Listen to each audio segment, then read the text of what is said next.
Mến chào quý vị và các bạn đang quay trở lại với kênh của chúng tôi. Rất vui được đồng hành cùng quý vị với nội dung mỹ nhân đình đám là mẹ đơn thân, ngày càng nóng bỏng sau ly hôn, sở hữu nhà hàng to ở quận 1.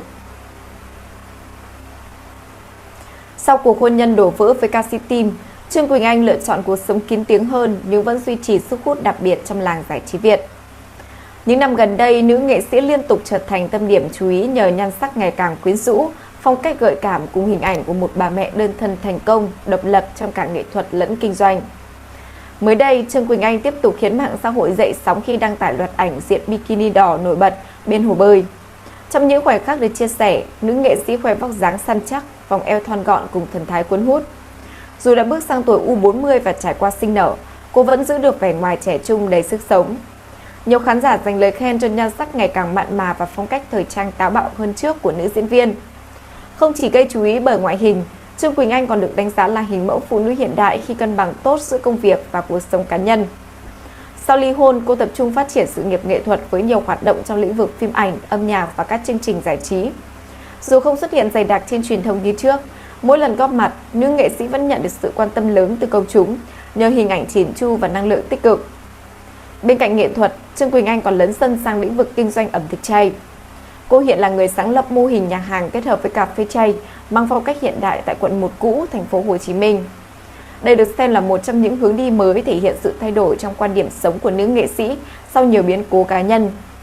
Không gian nhà hàng được thiết kế theo phong cách gần gũi thiên nhiên, sử dụng nhiều gam màu trầm ấm và cây xanh nhằm tạo ra cảm giác thư giãn cho thực khách. Nữ diễn viên cho biết cô mong muốn xây dựng một nơi không chỉ phục vụ món ăn mà còn mang lại trải nghiệm chữa lành về cả tinh thần. Tọa lạc trên tuyến đường Trần Hưng Đạo, sầm uất, nhà hàng sở hữu diện tích khá lớn, được đầu tư chỉn chu từ nội thất đến thực đơn. Thực đơn tại quán tập trung vào các món chay hiện đại, kết hợp giữa hương vị truyền thống và phong cách trình bày trẻ trung. Theo chia sẻ của Trương Quỳnh Anh, cô hướng đến việc lan tỏa lối sống xanh, cân bằng và lành mạnh thông qua thương hiệu ẩm thực của mình. Đây cũng là lĩnh vực mà nữ nghệ sĩ dành nhiều tâm huyết trong thời gian gần đây. Sau nhiều năm hoạt động về nghệ thuật, Trương Quỳnh Anh được nhận xét có sự thay đổi đáng kể trong phong cách sống. Nếu trước đây cô thường gắn liền với hình ảnh nhẹ nhàng nữ tính, thì ở thời điểm hiện tại, nữ nghệ sĩ theo đuổi sự quyến rũ hiện đại và tự tin hơn.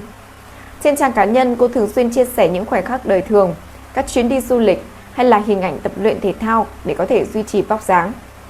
Dù trải qua rất nhiều thăng trầm trong chuyện tình cảm, nữ diễn viên vẫn giữ tinh thần lạc quan và năng lượng tích cực. Sau ly hôn, cô và chồng cũ vẫn duy trì mối quan hệ văn minh để cùng nhau chăm sóc cho con trai chung, đó là bé Sushi. Cả hai nhiều lần xuất hiện cùng nhau trong những dịp đặc biệt của con, nhận được sự ủng hộ từ người hâm mộ vì cách ứng xử văn minh hậu chia tay. Bé Sushi hiện được nhận xét ngày càng điển trai, tình cảm và sống tình cảm với cả bố lẫn mẹ.